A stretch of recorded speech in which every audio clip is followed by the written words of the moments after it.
అందరికీ నమస్కారం. సో, కొన్ని సార్లు స్పైన్ సర్జరీ చేసిన తర్వాత గూడా పాపం నొప్పి తగ్గక బాధపడుతూ ఉంటారు. సో, పోస్ట్ స్పైన్ సర్జరీ అయిన తర్వాత నొప్పి ఎందుకు తగ్గట్లేదు? అండ్ ఎపియాన్ పెయిన్ మేనేజ్మెంట్ సెంటర్‌లో ఇలాంటి కేసెస్‌ని ఎక్కువ ట్రీట్ చేసినప్పుడు వాళ్ళు ఎలాంటి మెడికేషన్ కానీ, ట్రీట్మెంట్ కానీ ఇస్తారు? ఇదే అంశానికి సంబంధించి మనతో మాట్లాడడానికి డాక్టర్ మినాల్ చంద్ర గారు ఉన్నారు. ఒకసారి ఆవిడతో కనెక్ట్ అవుదాం. మేడం నమస్తే. ఎలా ఉన్నారు? బానే ఉన్నాను. అసలు ఎందుకు వస్తుంది మేడం పోస్ట్ స్పైనల్ సర్జరీ అయిన తర్వాత కూడా ఇంకా నొప్పి ఎందుకు చెప్తారు? స్పైన్ లో చాలా స్ట్రక్చర్స్ ఉంది. డిస్క్ ఉంది, జాయింట్స్ ఉంది, మసిల్స్ ఉంది, లిగమెంట్స్ ఉన్నాయి. సో ఇప్పుడు డిస్క్ కి సర్జరీ అయింది. బట్ డిస్క్ సర్జరీ అయిన తర్వాత జనరల్ గా ఇది రాడ్స్ అన్ని పెట్టిన తర్వాత normal structure of the spine destruct అవుతుంది.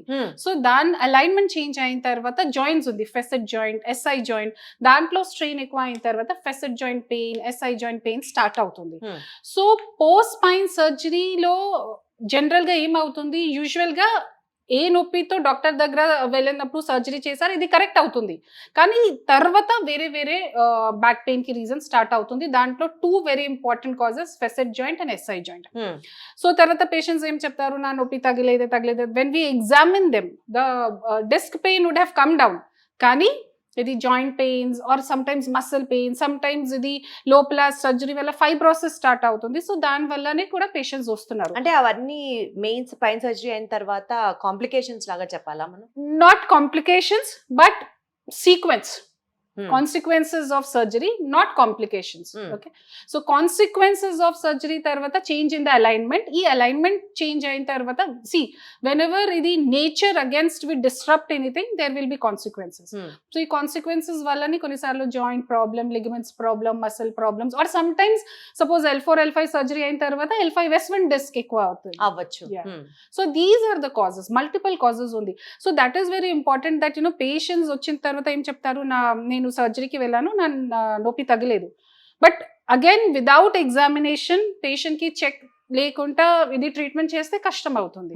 So that is why examination important ఉంది. దెన్ కరెక్ట్ గా ఐడెంటిఫికేషన్ చేయాలి, అవసరం ఉంటే టెస్ట్ చేయాలి, ఎంఆర్ఐ, అల్ట్రాసౌండ్ స్కాన్, ఎక్స్రేస్, దాని ప్రకారం ట్రీట్మెంట్ ప్లాన్ చేస్తాం. సో మన దగ్గర అలాంటి పేషెంట్స్ పోస్ట్ స్పైనల్ సర్జరీ వచ్చిన తర్వాత ఎలాంటి ట్రీట్మెంట్ చేస్తాం? సో ఇది first identification of pain generator. ఇది ఫెసెట్ జాయింట్ ఉంటే ఫెసెట్ జాయింట్ ఇంజెక్షన్స్ ఉంది, పిఆర్పి ఉంది. సేక్రోఇలియాక్ జాయింట్, ఎస్ఐ జాయింట్ ఉంటే దానికి ఇంజెక్షన్స్ వల్ల ట్రీట్మెంట్ ఉంది, రేడియో ఫ్రీక్వెన్సీ అబ్లేషన్ ఉంది. లిగమెంట్ ప్రాబ్లం ఉంటే లిగమెంట్ లో పిఆర్పి ఇంజెక్ట్ చేస్తాము. మసల్ ప్రాబ్లం ఉంటే మసల్ కి ట్రీట్మెంట్ చేస్తాము. ఇది ఇంజెక్షన్స్. తర్వాత holistic approach, multidisciplinary exercises, lifestyle modification. తర్వాత వి రిస్ట్రిక్ట్, ఎక్కువ వెయిట్ లిఫ్టింగ్ పని లాగే రిస్ట్రిక్ట్ చేయాలి. అబ్డామినల్ ఒబేసిటీ ఎక్కువ ఉంటే నా డైటీషియన్స్ డైట్ చెప్తారు. So it's a holistic approach, but general గా identification of pain generator and then treat it accordingly. So ఇప్పుడు మనకి పిఆర్పి దానికి కనుక చేస్తే పోస్ట్ స్పైనల్ సర్జరీ అయిన తర్వాత, సే ఫర్ ఎగ్జాంపుల్ ఇందాక మీరు అంటే ఎస్ఐ జాయింట్ కానీ లేకపోతే అట్లా స్పెసిఫిక్ జాయింట్స్ లో పిఆర్పి చేస్తే నొప్పి తగ్గుతుందా madam? Yeah, that is why we are doing కదా. సో జాయింట్ లో స్ట్రెయిన్ అయిన తర్వాత జాయింట్ డ్యామేజ్ అవుతుంది కదా. సో ఇప్పుడు జాయింట్ లో ఎంత డ్యామేజ్ అయింది దానికి రికవరీ చేయాలి. So the possibility is only with PRP. అంటే అసలు ఆ స్పైన్ సర్జరీని కంప్లీట్ గా అవాయిడ్ చేసేసి పిఆర్పి ఒకటే చేయించుకొని ఉండాల్సింది. అవును, ఇది ఉంది కదా. సి జనరల్ గా ఏ టైం వరకు మీకు రెడ్ ఫ్లాగ్స్ లేదు, ఆ టైం వరకు మీకు సర్జరీకి అవసరం లేదు.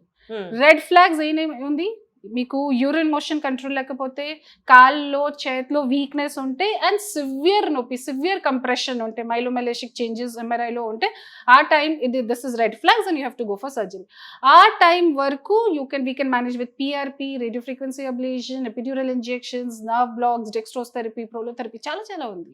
సో బేసికల్ గా సర్జరీ దాకా వెళ్ళక ముందు నాన్ సర్జికల్ ప్రొసీజర్స్ ని ఫాలో అవ్వడం వరకు మనం చూసాం. కానీ ఇవాళ మీతో మాట్లాడుతున్నప్పుడు సర్జరీ చేసి కూడా తగ్గకపోతే you still have to opt ఇంకా ఇలాంటి procedures. Yeah, so the point is ఇది తర్వాత కూడా ట్రీట్మెంట్ ఉంది. Yeah, you don't need to suffer with pain.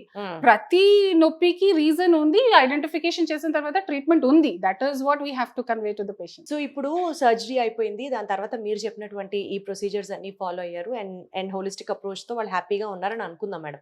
వాళ్ళ లైఫ్ని ఇదివరకు లాగా రెగ్యులర్గా నార్మల్గా లీడ్ చేయొచ్చా? డ్రైవింగ్ చేయడాలు, స్విమ్మింగ్ చేయడాలు, can they all do all those things అండి?